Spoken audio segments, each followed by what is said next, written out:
Hello and welcome to the Gooner Talk, back again with you guys for another episode of what is the Arsenal Transfer Show. Join you every morning at 8 a.m. UK time. Hope you're doing good.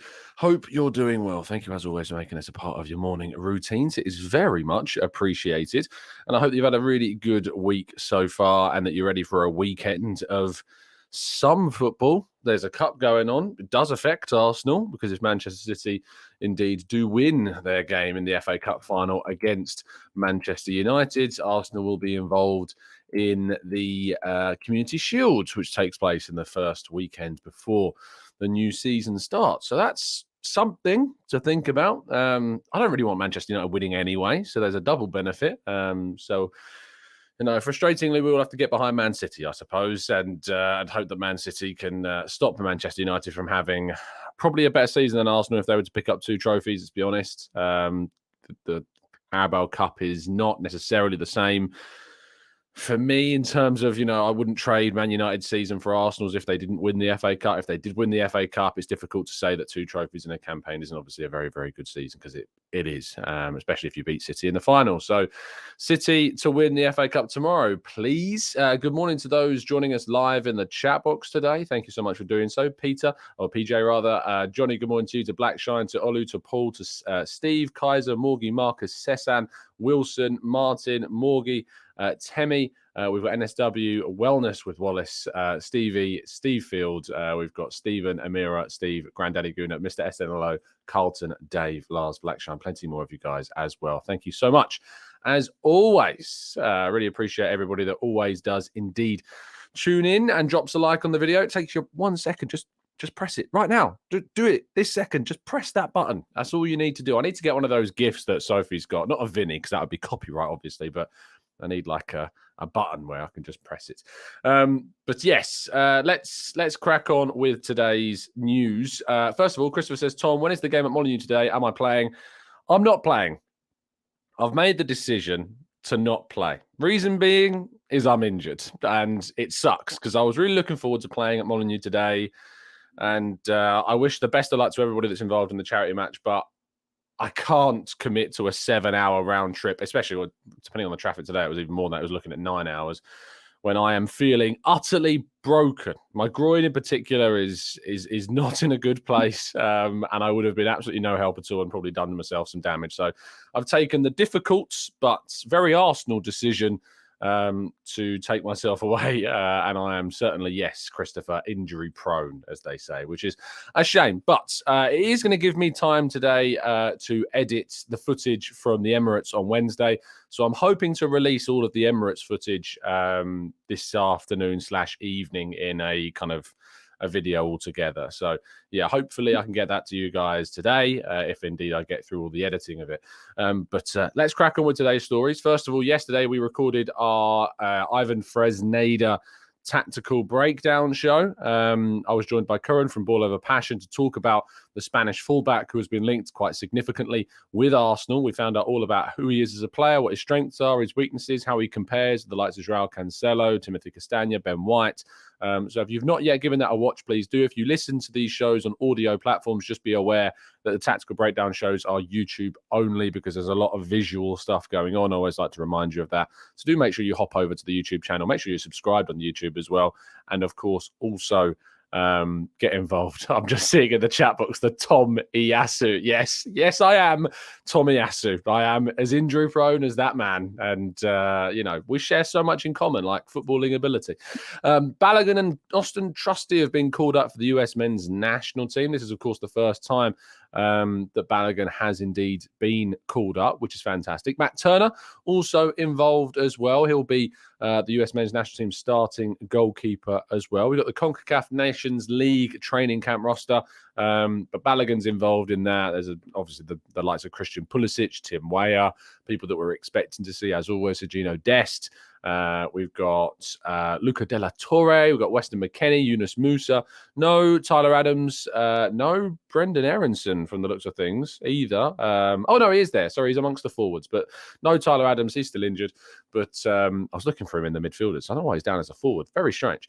But yeah, that's going to be very interesting to see how Balogun gets on, and links, of course, to a potential exit always out in the open. And we are expecting, I imagine, Balogun to leave the club this summer. So let's wait and see. Now, Aston Villa are said to be ready to rival Newcastle United for Kieran Tierney during this summer transfer window. That's according to the Times. They suggest that Villa are very interested. Unai Emery, of course, formerly coached Kieran Tierney at Arsenal and is very keen to try and sign the Scottish international up to a permanent contract. Arsenal are willing to listen to offers above £30 million, but will hope for a bidding war to ensue, in which case that would certainly raise the price tag for the Scotsman, and then Arsenal would be able to get a much, much better fee. So fingers crossed, let's keep those fingers crossed that that is indeed going to be the case. So Aston Villa, very much so in the frame for Kieran Tierney, and Arsenal will hope to get a significant bid from either or perhaps even more teams involved than we already know about.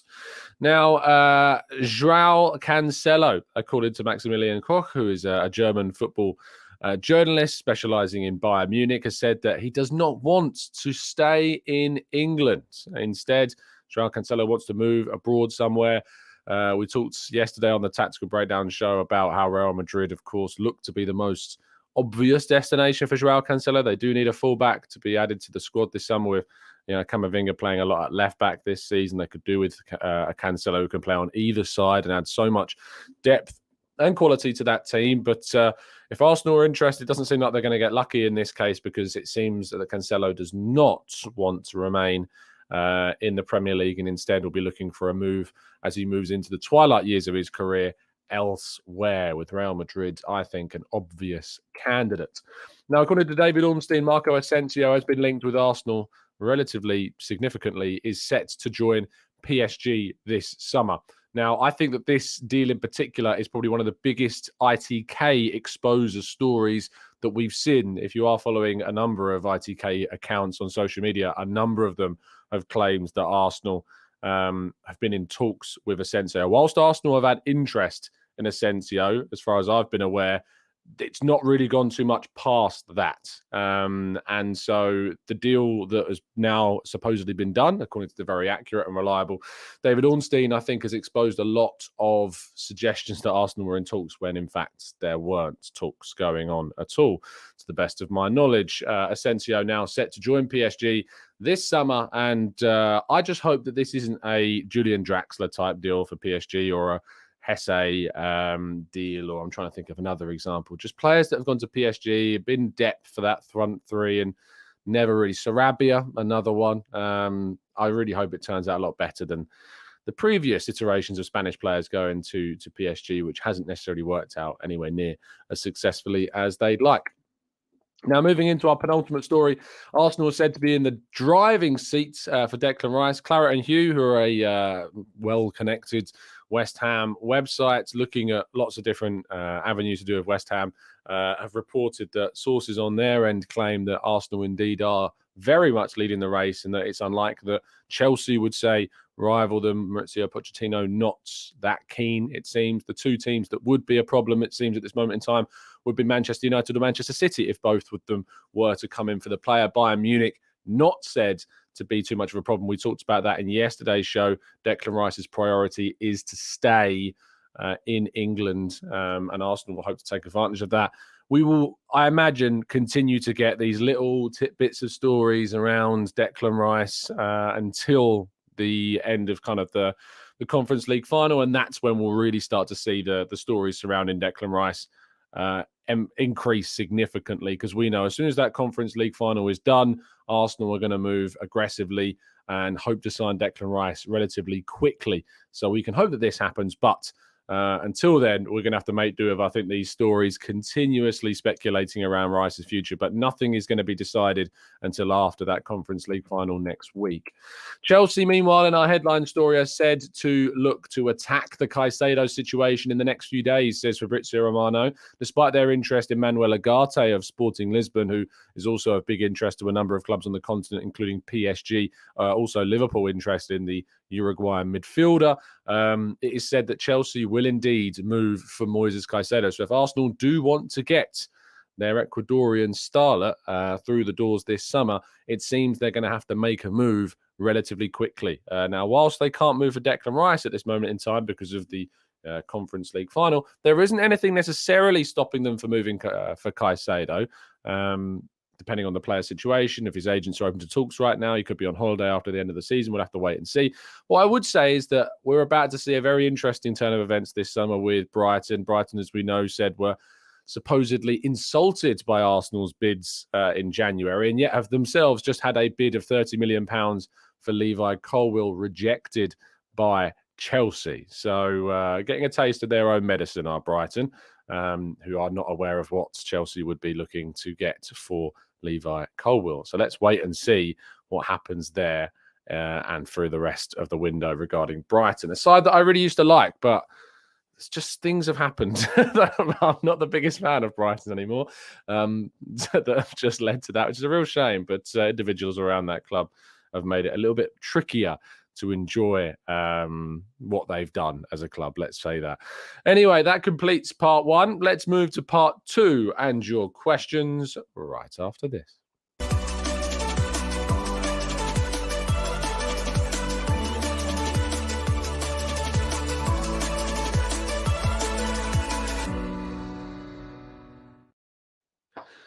Okay, let's jump into the chat box then and tackle some of the questions. Let's go to Yomi. Says, why sign Declan Rice when we can play Rob Holding at defensive midfield?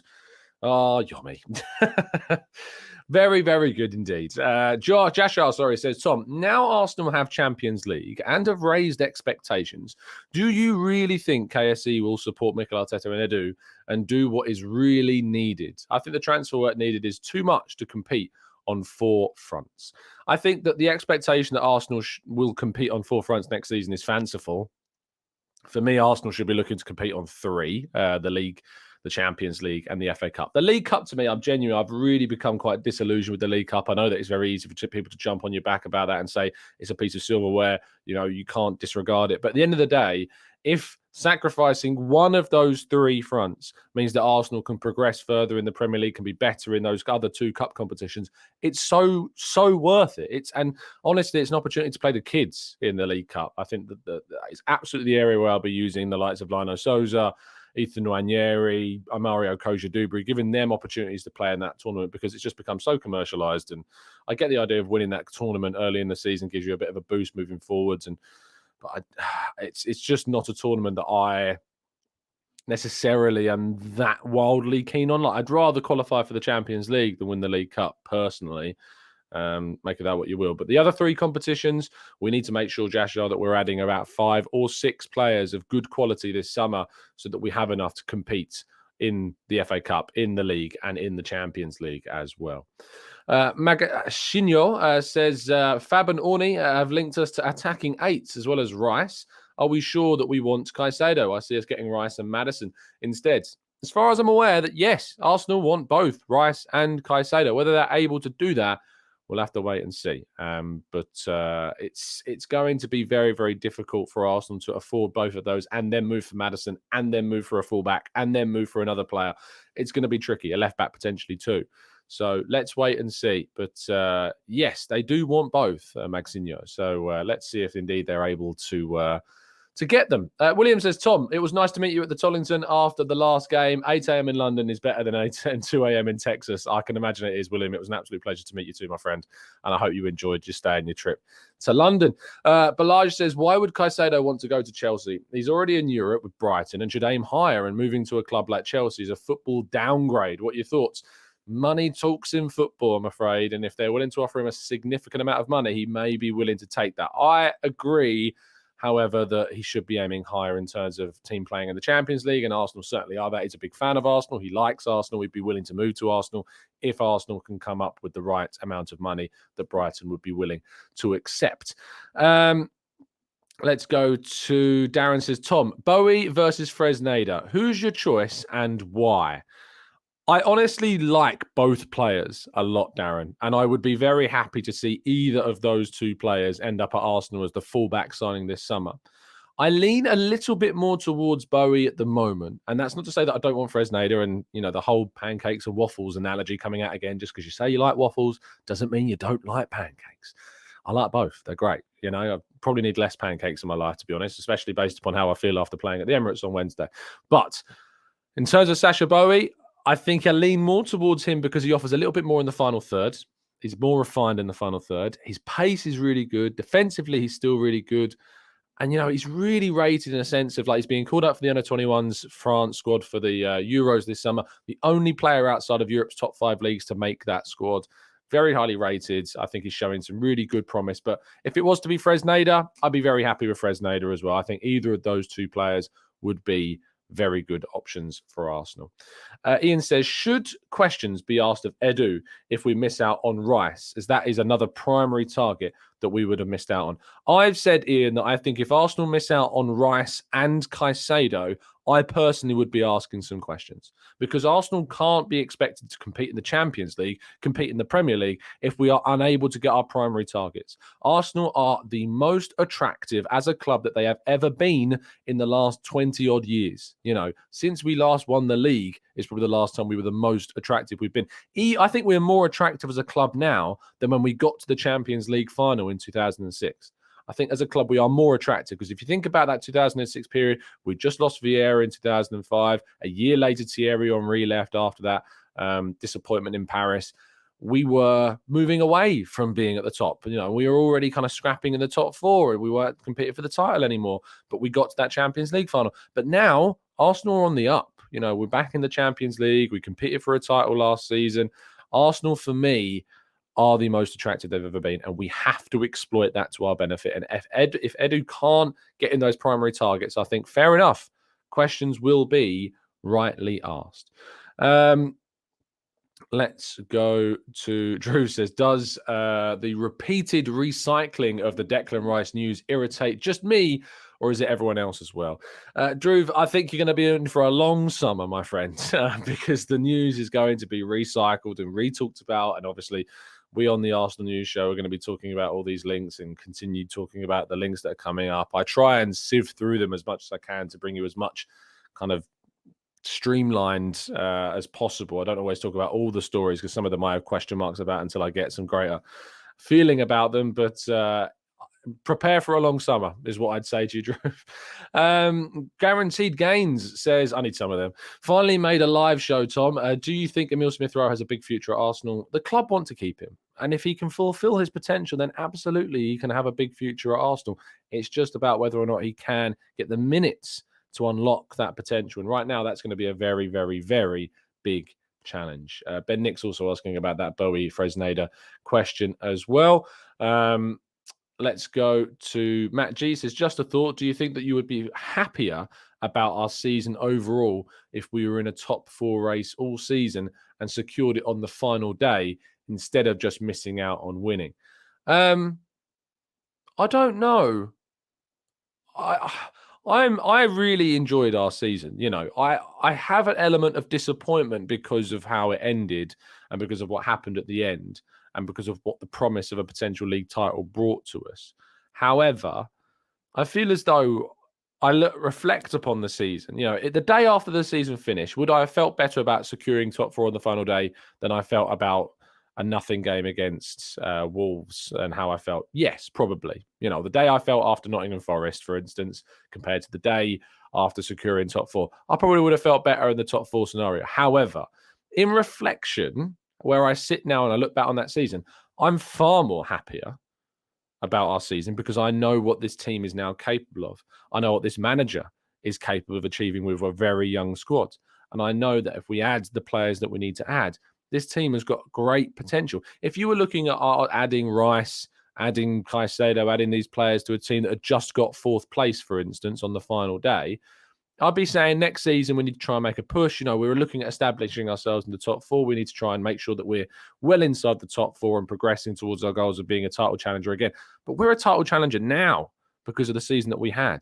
And we need to build upon that and be a more effective title challenger next season and go as far as we can in the Champions League as well. We've seen Villarreal, RB Leipzig, Inter Milan this season. Teams that you wouldn't necessarily put down as favourites to get to a final or even a semi-final of the Champions League, and have reached those 2 stages. And have, I think Arsenal can absolutely go far in that tournament. But there are question marks about how Arsenal are in Europe under Arteta, and that's something that hopefully can be addressed next season. Paul says, why is there so much speculation of who we will buy? Given how we've been disappointed with players who we didn't get, surely we would be better waiting for the club to announce signings. Paul, if only it were that easy, mate. If only it were that easy. Let's be honest. We all are obsessed with transfers. We love transfers. We love the speculation. We love the rumours. We love debating. We love talking. We love learning about players. We love speculating about who could join. We love, giving it to our rivals when we're being linked with their players or might sign a player over them. We love it. We absolutely love it. And that's why this channel gets the most attention during the transfer windows, and I'm very, very happy that you guys choose to tune in to listen to this channel and our conversations about the transfers. But if we just waited until they're announced on the website, we'd probably be a lot happier, a lot less stressed, a lot less anxious about things. But we all know that that's not how this works. We all know that we are absolutely obsessed with transfers. Let's scroll down a little bit. Jonathan says, hey, Tom, do you know whether we inserted any clause when we sold Dinos Mavropanos? He's looking good. Yes, there was a sell-on clause inserted into that contract between 10 and 20%, as far as I'm aware. No buyback clause, but there was sell-on clauses inserted into that deal. Let's go to Revsan. Says, hey, Tom, do you think Arsenal should go for Ivan Toney? I think he would be a great addition in January and most importantly would bring something different to our attack. No, I don't. I don't think we should sign Ivan Toney. I didn't want Ivan Toney before all of the allegations that have now been I've seen him charged and banned subsequently for those allegations that have been proven to supposedly have been taking place. I didn't want him before that. I don't want him now. I'm not a big fan of the way in which he's spoken about Brentford in the past. I'm not a big fan of that. The allegation stuff, the betting side of things, that is a separate issue. And I've talked about it on the channel before. I'm just hopeful that he gets the help that he needs to, tackle this addiction that is there. And it's as simple as that for me. I haven't got any comments to make critically on the betting side of things because the man, as has been reported, has this addiction. So I hope that he gets the help that he gets. But no, I wouldn't sign him. And I'd made that decision before all of this stuff came out anyway. And I've not changed my opinion on that either. Let's go to Jean says, the abuse that the refs got after Sevilla Roma is insane. We are complaining about referees against us, rightly so. But how to avoid the abuse the ref gets, how to get the balance of the criticism right. Now, this obviously I can tell is coming after the video that has gone viral yesterday of Anthony Taylor walking through, I believe would have been, is it Budapest? I think the Budapest airport, and being attacked. Now, in my opinion, this stems from the video that went out of Jose Mourinho, basically saying he's an effing disgrace. So you've probably seen the video. He was, stomping around the stadium afterwards, found Anthony Taylor and was saying things to him. And that's sparked a hell of a lot. Now, personally, and I watched the final, I thought Anthony Taylor had a good game. Yes, there was a lot of yellow cards. Yes, it was frenetic. But I actually thought he had a good game as a referee. And I didn't come away from that game going, the referee spoiled this game. I didn't think that. I think that he managed it really well, actually. That doesn't matter for people. If you've lost the final, you want to find somewhere to blame. At the end of the day, Jose Mourinho's team should have been better. They stunk the place out for most of that game, quite frankly. And Sevilla, in the end, were deserved winners of that final. But Jose Mourinho, and I agree with a lot of the criticism he's getting, absolutely needs to have the book thrown at him in this case. I think should face a significant fine, potentially a touchline ban for a significant period of time, because you can't do that. You can't incite that side of things. And you got to be aware that, yes, he wasn't wanting to be filmed necessarily. I don't know. But you can't act that way. And that video and that action has sparked that reaction, which, let's be honest, Anthony Taylor's family was there and looked absolutely petrified, and that is unacceptable. So referees are rightly criticised for a lot of the mistakes they've made this season. But criticism and abuse, and especially physical abuse, which was attempted on Anthony Taylor yesterday and over the period, of course, of the aftermath of that game, is completely unacceptable. So yeah, that's kind of my thoughts on that one. Let's go to Jashar. Thank you so much for the donation. Tom, I disagree on the League Cup. It does really disrupt the momentum in the last 15 years. Say the League Cup winners have now gone on to win the Premier League. The Champions League is a myth. What are you disagreeing on? The League Cup winners have gone on to win the Premier League and Champions League. I think the League Cup winners winning those competitions tended to be Manchester City, who are the best team and have the greatest depth as well. So I think that, yeah, sure, the winners of that competition have gone on to win the things, but tend to be that the team have won the League Cup that have also won the big competitions have got the most depth in their squads as well. So we don't have that at the moment at all. So yeah. We don't have that depth. So until we add that depth, and we've got that depth, and we've established that we have it, I'm not as keen about the League Cup as maybe others are, and which is just my opinion. Let's go to Fuad says, Tom, what did you make of the final episode of Ted Lasso? No spoilers. I'm not talking about the final episode of Ted Lasso at the moment because there will be a lot of people out there that have not yet watched it, and so I will not be talking about it. But I appreciate your questions. Send me a DM if you want to know my thoughts. All I'll say is very good. I enjoyed it a lot. Let's go to scrolling up in the chat because I know I've already missed some questions earlier on. Martin says, questions may very well have been asked already, but do you really believe they will be answered honestly, if at all? I think this is probably in reference to Edu, and if we miss out on our primary targets. Questions, people always say, and I've said it, questions need to be asked.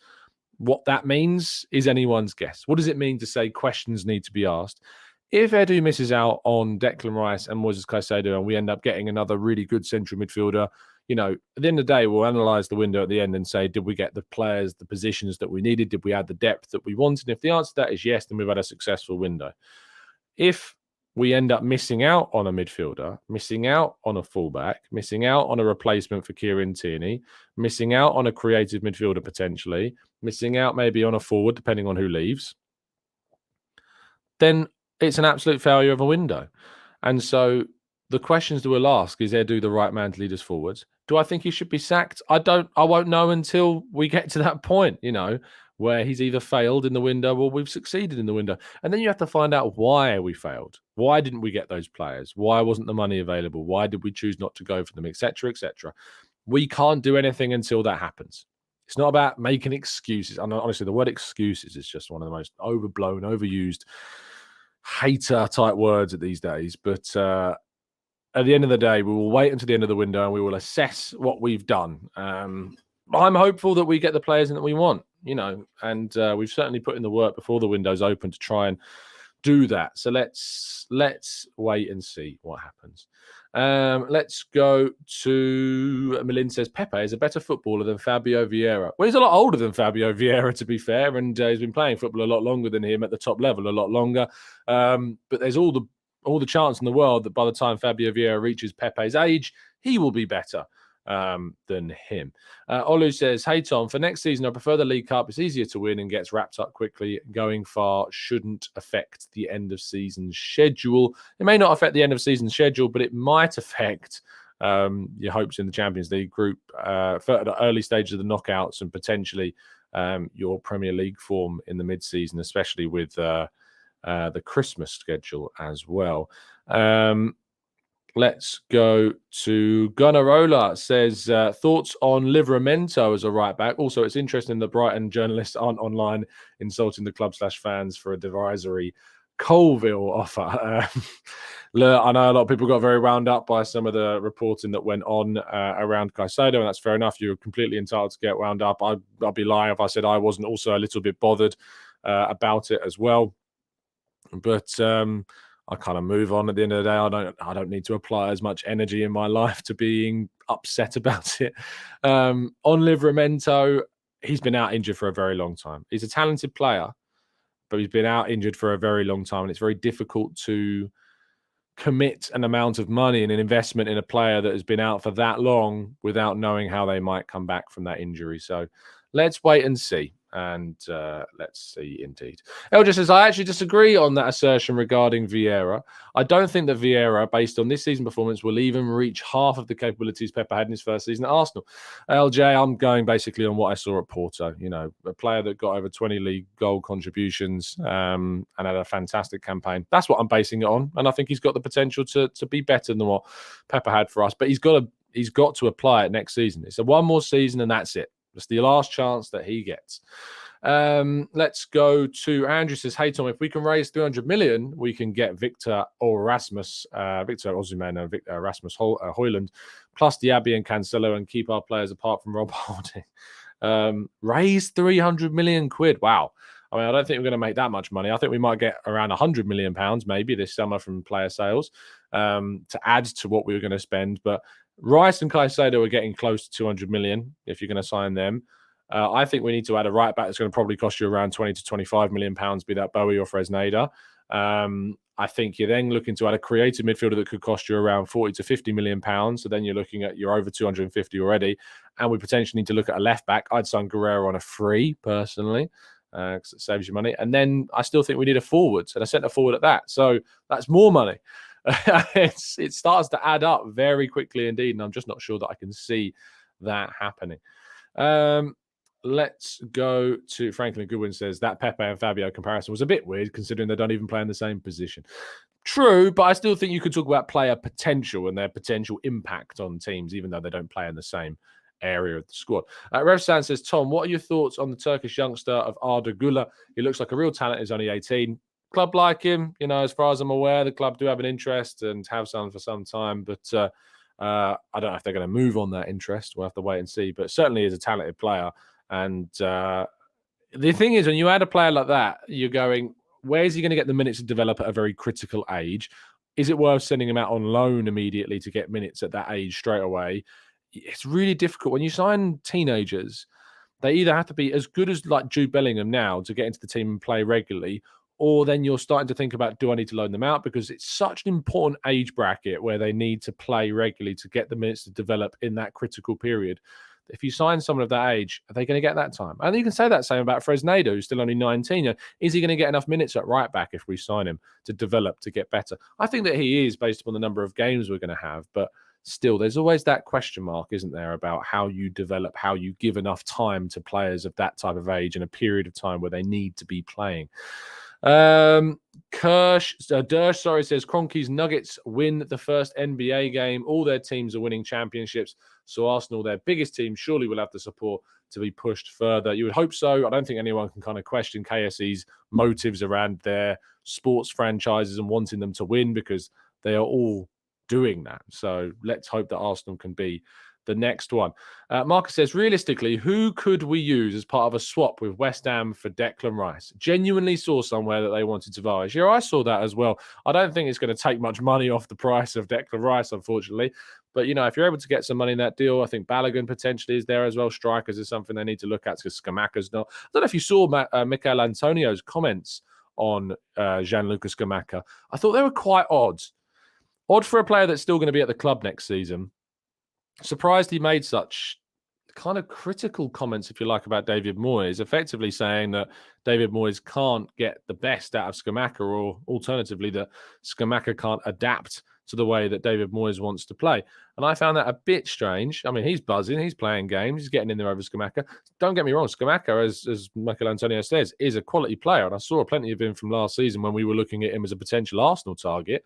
He's a quality forward, but you need to be giving him chances. He can't be feeding off scraps. And that's why I wrote a piece yesterday basically talking about how maybe Arsenal should be looking at someone like Gianluca Scamacca as someone that if they can get more out of him than West Ham have, which is almost guaranteed with the chances that he would get here, it's not something that you should immediately rule out. And that's why I always say to people, don't just judge a player on their first season at another club, because the situation may not have suited him. The manager might not have suited him. Lots of things might not have suited that player. So don't just rule them out based upon one season. Go back and look at what they're capable of. We talked a bit about this yesterday. Players that have not had a good last season, but we know historically are still very good players. Mason Mount was another one. Mudryk, was another one as well. Don't always rule them out just because of a bad season. You can always get more from somebody if they're in the right place at the right time with the right coach. And Arsenal are very much a right place with the right coach for a lot of players that currently aren't at Arsenal. Young Skin says Arsenal are too slow at doing business. It's June the 2nd.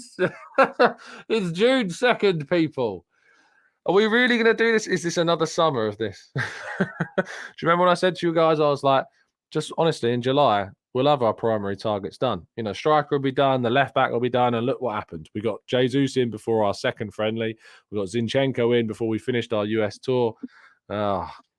You just can't please everyone, I suppose. We'd signed, I think, Fabio Vieira by that point. Obviously, he had an injury issue, which was a real big shame. But yeah, I'm not having another summer of, oh, we're too slow doing business. The season's not even finished. The season's not even done. The window opens on June 15th, I think, or 16th. Come back to me in the end of July. If we've not yet signed a midfielder, come back to me then with Arsenal are too slow.